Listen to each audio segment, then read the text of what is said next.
Hi, Mike. Thank you for doing this educational video for my students, and I appreciate your introduction.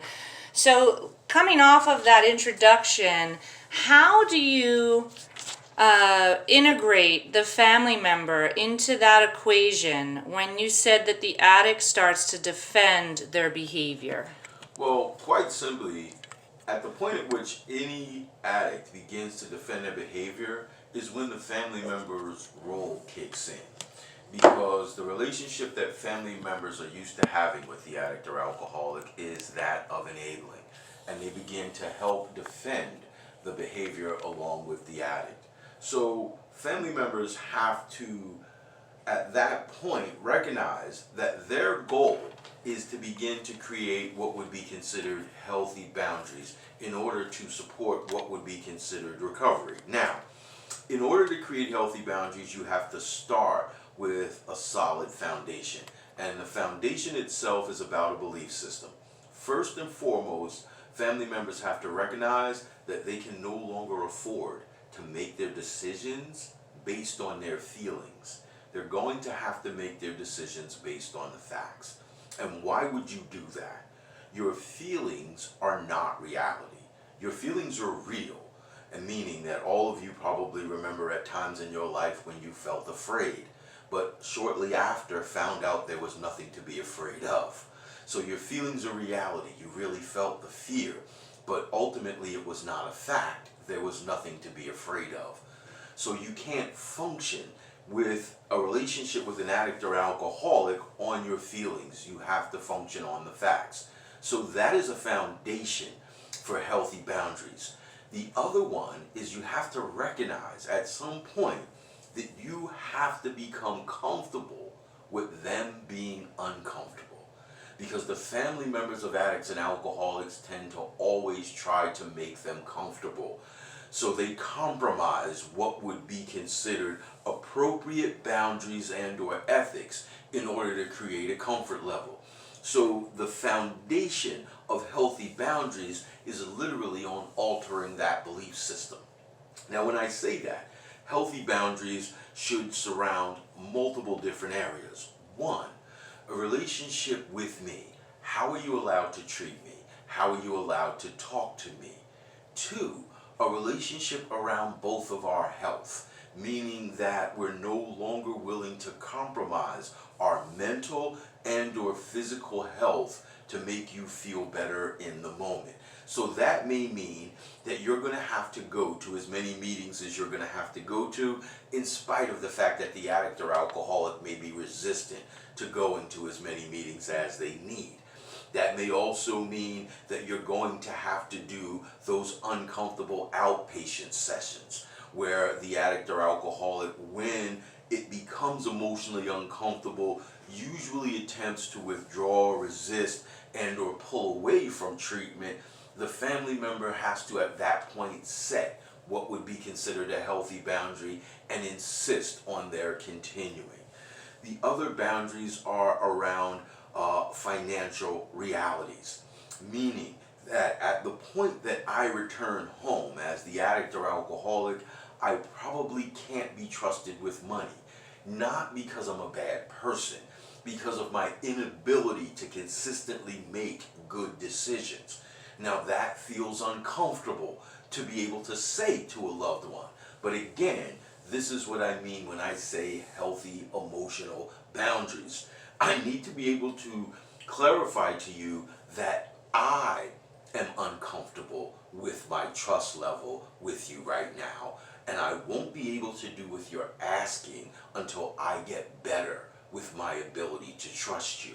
And the reason for that is that I'm not putting the blame on the addict or alcoholic, that they can't be trusted, that they're dishonest, that they're liars, all of the things that actually create the fires which become an excuse for me to go back to using. So what I'm able to share with you is the reason for my boundary is my comfort level. I'm not comfortable with my ability to trust you at this point, and I won't be able to do what you're asking until I get better with that. Now that also implies that I'm doing the work that I need to do while I have the expectation that you're working equally as hard on your recovery. Now, most of us struggle with this in the fact that we've heard phrases in the past like dysfunctional families, and we give that name a negative connotation. So that means that there's something wrong with my family's sick, my family's broken. And in order to take the emotion out of the reality that we have to relearn how to have these relationships, I want to share a simple anecdote with you guys. If your car is not operating correctly and it won't stop as you would like it to, then the car is not dysfunctional. The car needs brakes, and you would simply get new brakes and the car is fine. The car doesn't have moral issues, it doesn't have ethical issues, it doesn't have any of those things that you might consider that makes this a bad car. It just needs brakes. And you have to start looking at your family in that fashion. We're not broken. We're not bad, we're not immoral. We just need to learn to do some things differently and we will function fine. So really, really, really important that family members are recognizing the changes that they want to make is in order to create the comfort level desired by that entire family as a result of this person coming into recovery. So, Mike, this analogy with the car seems like a really good way for families to digest this information and almost get out of their emotional mind. In your experience using this analogy with them, can you just speak on how you've seen this as helpful to those families? What kind of reactions do you get from some of the family members? Well, initially, most families are extraordinarily sad and disappointed, and that is literally because of the self-blaming for this situation. When you're able to take the emotion out of that scenario, you're able to recognize quite simply that there are changes that I could make that would make all of our lives more comfortable. Because one of the reasons that most family members enable the newly recovering addict is they haven't learned to become comfortable with the addict being uncomfortable. So whenever I think I'm making my loved ones sad, disappointed, upset, or anxious, I tend to compromise my belief system in order to make them feel better. You usually get an extraordinarily positive response, but an added benefit to using analogies like that is you as the counselor will actually feel more comfortable going into an emotionally uncomfortable scenario because you're not concerned about the family perceiving you as telling them that they're bad. Thanks, Mike. So you did speak a little bit about boundaries and maladaptive versus adaptive or healthy ones. Anything else that you can think of right now on how you educate families on creating and building new healthy boundaries any more than you've already shared with us? Well, I think for most families, the issue becomes relationships and openness. The boundary that's probably most important is one of intimacy, and most people don't think of this one. But as a family member, your life is not allowed to be a secret to the rest of us. So we're speaking to a level of transparency that should exist in a family. I should know who you are. I should know where you are. I should know what you're doing. I should know when to expect you back as a family. So this is not information that the whole world should know, but as a family, we should have this information.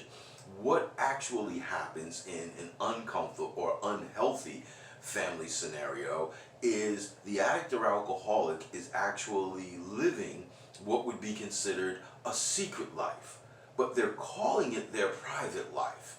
And families make the mistake of labeling it their private life exactly as the addict or alcoholic. And the reality is that as a family member, your life should be transparent to us. It should not be transparent to the world, but it should be transparent to us. For example, if I come home and you're sitting in the corner and you're sulking and brooding and you're angry, I should actually know why you're angry. So if you're angry because you broke up with your girlfriend or your boyfriend, I should know that that's why you're angry. Now, I don't need to know the intimate details of why you guys broke up. That is actually privacy. But intimacy is, I know that you're struggling with your relationship. I'm able to respect that and give you some space. So those are other areas where this continues to become more and more subtle with boundaries and where they should actually be and areas that we should have them. So there's information that we're allowed to insist on having as a member of this family. So family members have to move through this slowly. They have to examine what were the areas where we struggled the most with, one, setting what would be considered healthy boundaries, and two, insisting on having necessary information to support you as a member of this family, not just simply a recovering addict. So this sounds really helpful. The language shift there, using the words like the intimacy, privacy, secret, and helping to differentiate between them within a family. Because I know that a lot of family members, especially when we're working with teens, feel like you don't get me, you don't understand me, and it's something that they also need to learn, that there's a responsibility on them for their family members to understand and get them, and that sounds like what you're explaining there. And that's exactly the goal for this. And you have to know, at the end of my introduction, when I said the addict or alcoholic at some point begins to defend their behavior, that is one of those defenses. The reason you don't understand me is I don't share intimately with you who I am. And that is one of those forms of manipulation and or defense of their disease. Absolutely. So how do families begin the process of reevaluating what the relationships look like without drugs and alcohol? Well, at this point, it is incumbent that both the addict or alcoholic is engaged in their recovery process. Now, that's a transformative process as to who they are, where they're going in life, what they want to be, and how they create their value system on their feelings, their relationships. All of these things are transforming. Family members at the same time have to re-examine what that looks like for them. Most of us come from a long tradition, where in fact all of us come from a long tradition of families. So we have an idea of what that should be. But we've also, and this is something that you can share with families, they will connect immediately. Every one of us has spent what would be considered the lonely times at night, laying in bed, dreaming of two things. One, I'm wishing the madness would stop. But two, I'm imagining what my life would be like if my family was. So we need to re-examine what my life would be like if my family was. So I can begin asking myself, what do I want my family to look like? You know, how do I want us to relate and identify with each other? What traditions would I like to begin to create with my family that it felt like I'd lost as a result of the using that has gone on in this family? This is a very exploratory process, so families need to be engaged in their own therapy if necessary, but definitely engaged in what would be considered Al-Anon, family support groups, and again, any therapy that they may feel like that they need so that they can begin to reshape and identify what they'd like their family to look like.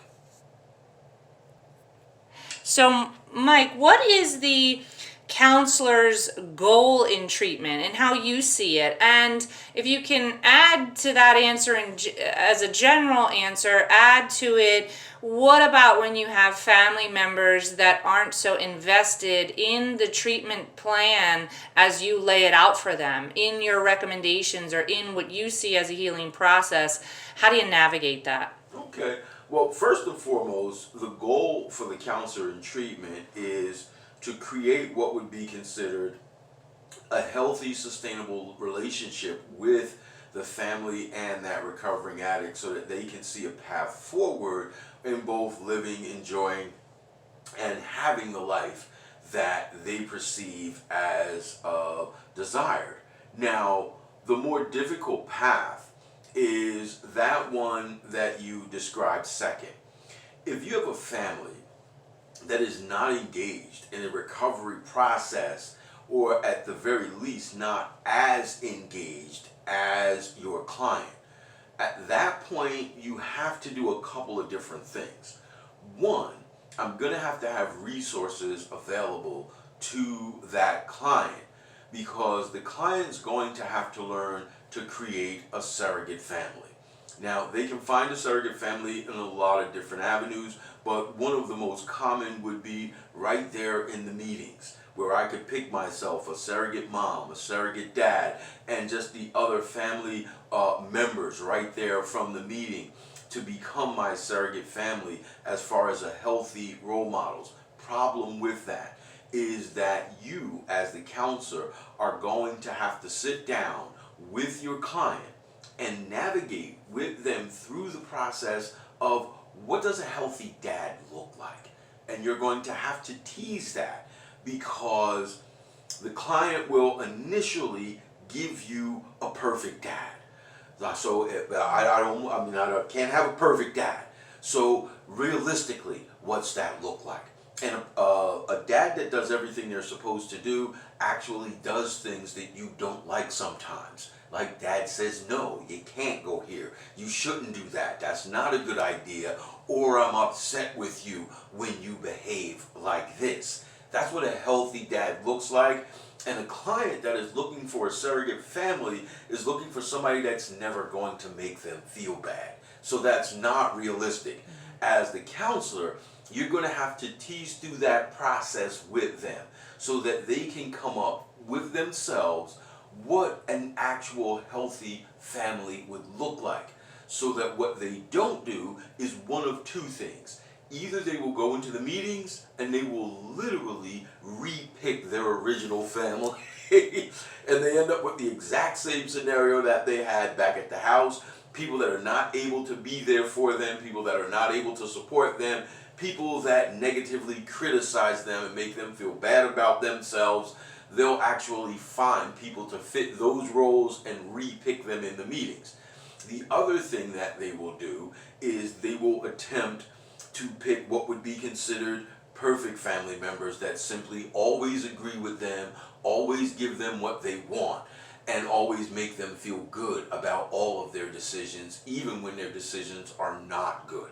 So as a counselor, it's your job to tease that process out for them so that by the time I'm sitting in the meetings looking for what would be considered my surrogate family, I have a healthy idea of what that family should look like, what those people should look like. Now, one of those ways is if they're continuing to go to meetings, you want to ask them that when they are in session with you, who were the 3 people that you felt like you could use as mom or dad or brother or sister? Now, the reality for you at that point is you want to tease out, why'd you pick that guy?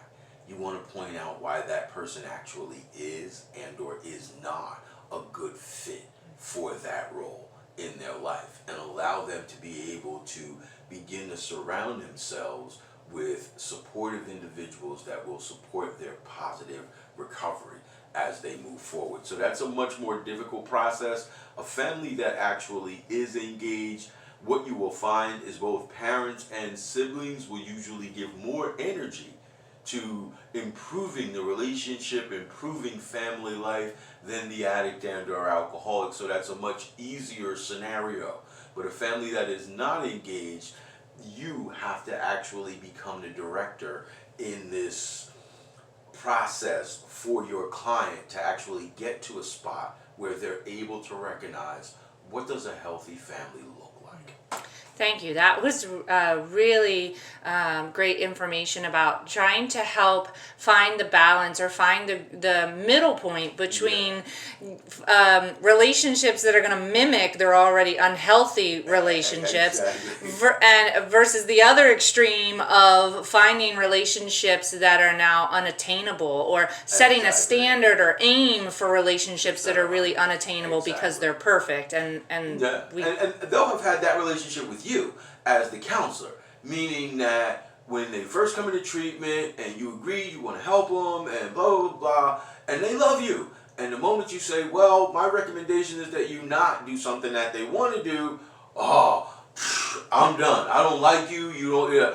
And so they're used to those extremes, and that's the reason that you have to unfortunately teach them how to navigate between the two. Okay. Thank you so much, Mike, for your time. I really appreciate all the information you share with the students. And take care and keep up the good work.